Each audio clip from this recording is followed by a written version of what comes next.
Okay. 911, what's the location of your emergency? I'm at North Shore Road, and my husband's been attacked by a bear.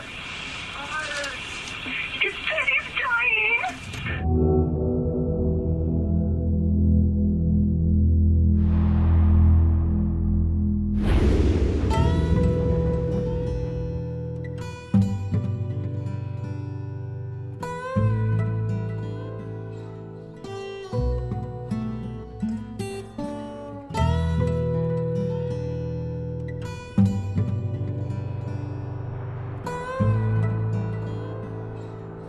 This particular weekend was our anniversary weekend. It was our 13th anniversary. We really just planned a regular weekend. We were going to have some fun. We were going to do a little work on the cabin. On Sunday on our anniversary, we were probably going to go for a short hike and then head back home.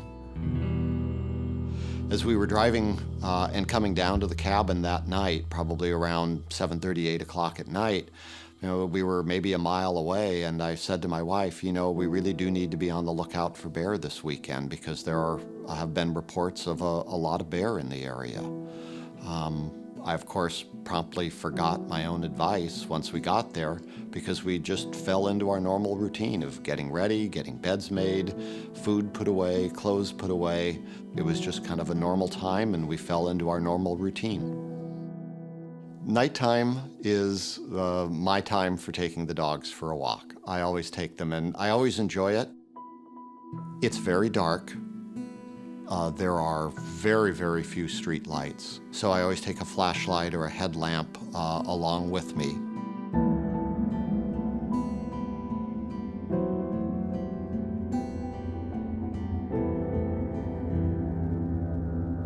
And we got to the bottom of the driveway. I took a couple of paces out onto the roadway and turned to head east, and immediately heard a very loud rustling of bush along the side of the road. Shortly after that, almost immediately, I heard a large whoosh, and it was an exhale, and I knew it was from an animal, and I immediately went back to my warning to my wife. I knew it was a bear. I could then hear the bear running at me. I could hear clicking on the roadway as the bear's claws were hitting the road, and in a split second, she came into my view into the light of the headlamp. She was running headlong at me. She was running fast. She had her head down, and in a split second, she just leaped into me and went straight for me. I immediately started yelling, "Bear, help, I'm being attacked by a bear." I wanted to get back up. I knew I had to get back up on my feet, and so I fought my way back up to my feet, squared off with her. She came at me again. She was clawing, she was biting, she knocked me down again.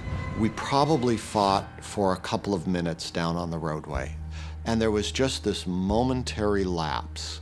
All of a sudden, it just seemed quiet, and I remember grabbing the dog's leads, and I began running back up the driveway to the cabin. I was so hopeful that I'd be able to get away at that point.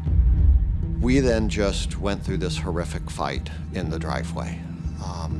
I don't really know how to describe it otherwise. She was definitely winning. I just remember her biting, clawing, and she took a swing, and I can remember her claw hitting the top of my head and then ripping along the right side of my face. She tore flesh off of the top of my head and just pulled it over my right eye. A little while after that, we were fighting. She was behind me. She took another swing. She hit me in the left eye, and it was a direct hit. I remember a huge flash of light when she hit me and this warm feeling on my face, and I knew she'd done a lot of damage. And I was pretty much at that point blind, and I finally just went down in a heap on the driveway. My head had been torn. The back of my neck was torn off all the way down to the spine. My left arm was completely ripped to shreds, basically. I really was not sure that I was going to make it. I thought at that point I was dying. And all of a sudden it was calm. Nothing was going on. I couldn't see at that point. I couldn't hear the bear. I really couldn't hear anything.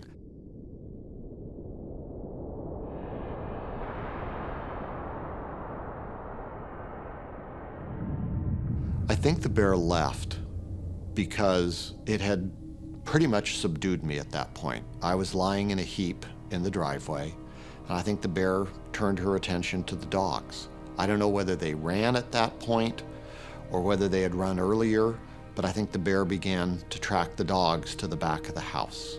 And I heard my daughter in the cabin yell out to my wife, "The dogs are at the back door, should I let them in?" And Lynn said, "Yeah, let him in, let him in." And then she asked, "Where's Dad? Is Dad with them?" That really is what warned them that something was wrong. I wasn't with them, and the dogs had gone somewhere where they just never go. That was the point where I thought I had a chance to make it. Lynn came out of the garage, and the motion sensor light went on.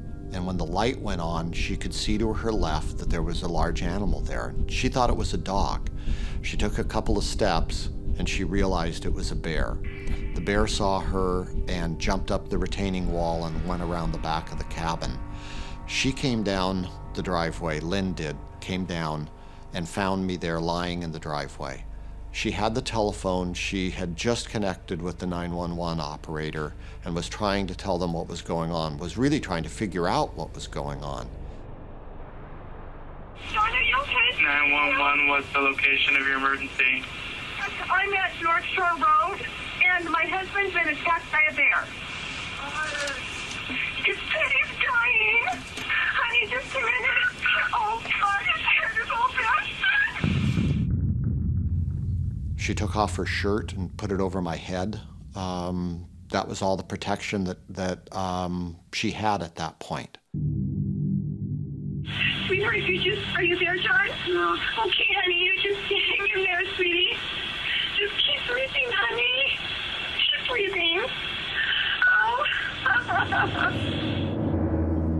When the medics arrived, I heard one get out, and he ran to the back of the medic unit, which is where I was lying. He pulled Lynn's shirt off my head, and I heard him yell to the other medics, "Don't bother to get anything out of the van. We're putting him in and we're leaving now."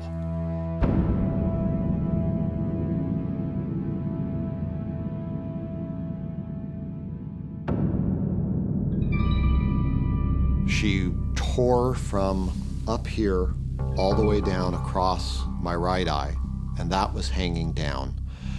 And the left side, she made a direct hit on that side of the face and literally took my eye out.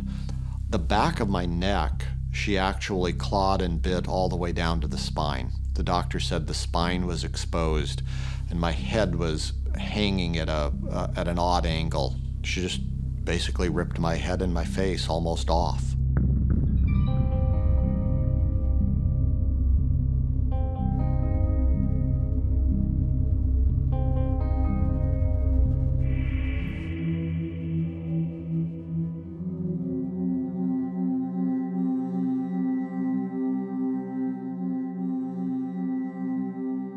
The bear looked huge to me. It turned out she wasn't as large as a normal bear. She was about 150 pounds. The game agents who caught her and trapped her and shot her said that she didn't have much food in her stomach, did not have cubs, didn't have cubs with her, likely wouldn't have retained cubs. She was thin and she was hungry. I survived because I didn't want to die, and my wife told me not to. She didn't want me to leave her, and I didn't want to leave her and my family. I had no idea that I had that much fight in me. I just had no idea that I could fight that hard.